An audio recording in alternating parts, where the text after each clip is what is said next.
Satu ini dijamin menggugah selera Anda. Apa kira-kira Sa? Pasti sesuatu yang seger, yang manis, yang legit. Wah, kalau pasti saya diincar orang. Pasti diincar. Namanya kolak durian, pemirsa. Seperti apa nikmatnya kolak durian ini dari daerah Sumatera Utara, Andro? Kita lihat ya. Kolak durian ini, pemirsa, merupakan aneka es tentunya dengan bahan dasar durian. Dengan campuran pula informasinya nih, Andro ya. Jadi kalau kita lihat nih di tokonya ngejualnya bukan cuma kolak durian aja. Tadi kita lihat menunya ya, Andro, banyak variannya. Tapi kalau kolak durian ini, pemirsa, terdiri dari ada agar-agar, kemudian ada sagu mutiara, ada cincau, kemudian juga ada kacang merah, ditambah juga ada ketan putih. Ini bikin sajian kolak durian semakin nikmat, Andro. Kita lihat tuh, juga ada warna hijau-hijau. Nah, ini kayaknya gula merah dicampur dengan gula merah atau gula aren, pemirsa. Makin manis ya. Makin manis. Ada susu juga, dan juga tentu saja tidak lupa nanti akan diberikan topping durian. Membuat rasa dari kolak durian ini semakin legit dan nikmat. Apalagi, Andro, kalau makannya ini ditambah dengan es batu. Seger banget. Jadi semakin seger, manis, komplit semuanya dingin, ya. Wah, tapi yang paling membuat ini laris adalah harganya terjangkau. Iya, harganya sekitar Rp16.000 saja untuk kolak durian. Sementara untuk es-esan yang lain yang tadi kita lihat tuh menunya di awal informasi tadi, ini harganya sekitar 13 ribuan, pemirsa. Jadi menu. Jadi kalau misalkan lagi mampir ke jalan-jalan di Medan gitu, bisa langsung mungkin stop gitu ya. Langsung stop untuk beli kolak durian untuk berbuka puasa. Itu di Medan, Sumatera Utara. Ada satu lagi, ini makanan khas dari Makassar, Sulawesi Selatan yang juga nikmat bukan hanya dipandang tapi lezat disantap. Oke, makanan kalau cuma enak dipandang nggak lezat disantap kayaknya bikin nyesel gitu ya, Ndro ya.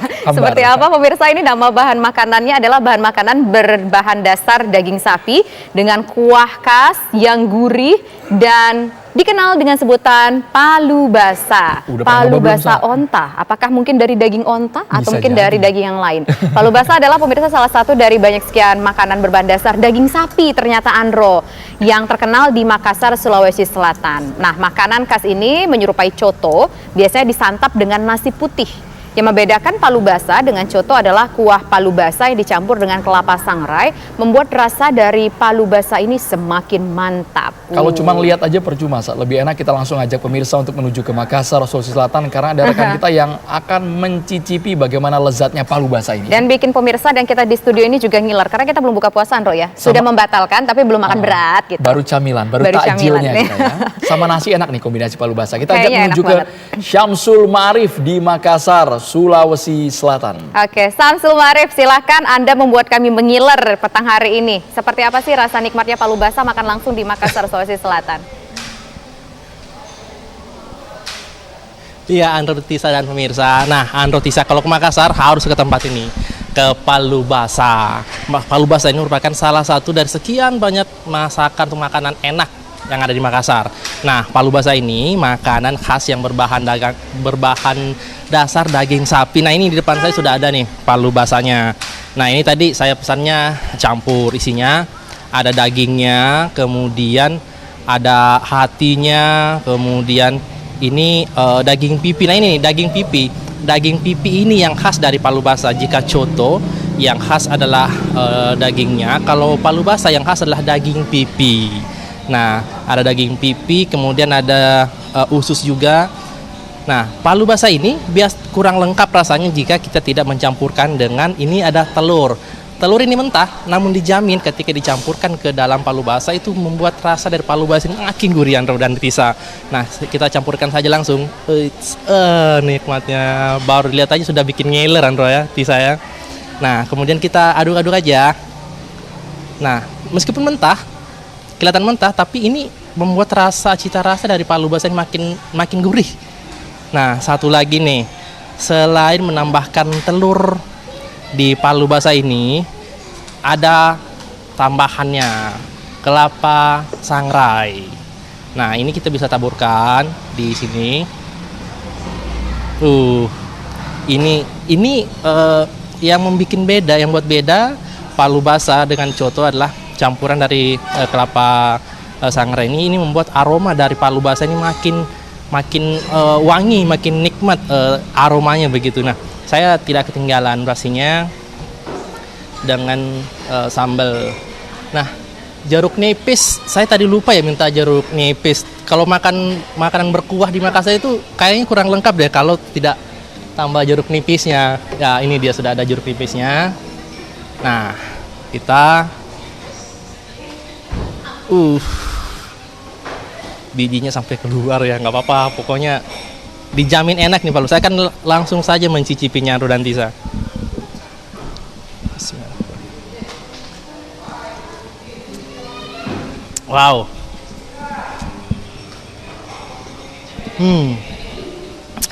Satu kali lagi. Kuahnya saja sudah nikmat banget Andro dan Tisa. Saya belum mencicipi dagingnya, tapi dari kuahnya saja ini sudah sangat nikmat. Yang membedakan kuah coto dengan kuah palu basah. Kalau kuah coto itu dia lebih agak coklat. Terlihat agak coklat. Sementara kalau palu basah itu warnanya agak kuning. Kenapa? Karena kalau kuah coto itu biasanya dicampur dengan bumbu kacang. Nah, sementara kalau palu basah itu biasa dicampur dengan. Nah, jadi kalau kuah palu basah ini campur dengan kunyit, makanya dia kelihatan lebih kuning. Nah, itu dari kuahnya. Kemudian saya pasti mencoba dagingnya. Nah, ini yang khas nih, daging pipi dari palu basah.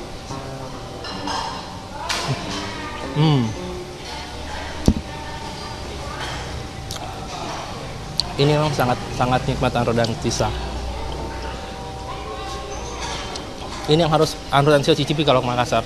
Nah, palu basah ini biasa dicampur, disantap dengan nasi. Biasanya saya lebih sering mencampurkan kelapa goreng ini, kelapa sangrai di nasi putihnya. Kenapa? Karena saya rasa ini aromanya itu lebih terasa ketika saya campurkan dengan kelapa sangrainya dengan nasi putihnya. Kita campur kuah dulu.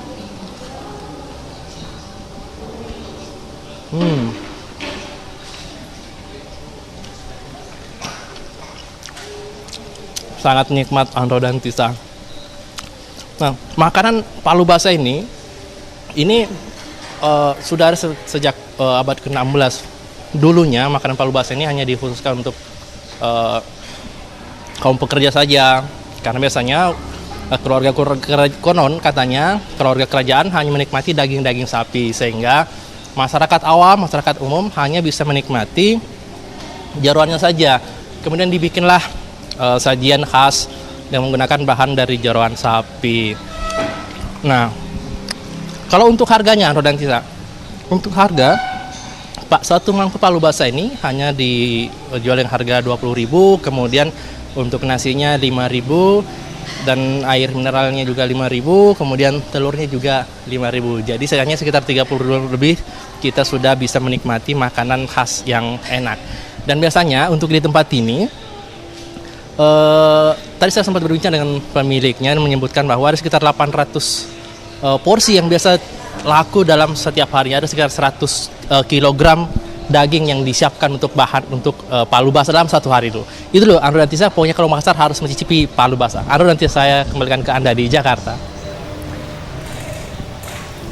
Wow, luar biasa memang Andro ya, kuliner Nikmat Indonesia sekali. ya, dari Sabang sampai Merauke, termasuk juga dari Makassar. Ini bikin ngiler ya, kuah kental dari palu basahnya tadi, apalagi kalau tadi ditambah dengan telur yang diaduk-aduk. Aduh. Kuliner legend tadi kalau kata Syamsul Dari Ma'arif abad ya. ke-16, Bro. Luar biasa. Terima kasih banyak Syamsul Ma'arif. Silakan dilanjutkan, mungkin ingin nambah nasi, nambah palu basahnya, monggo. Atau nambah kerupuk di belakang ya, Bro.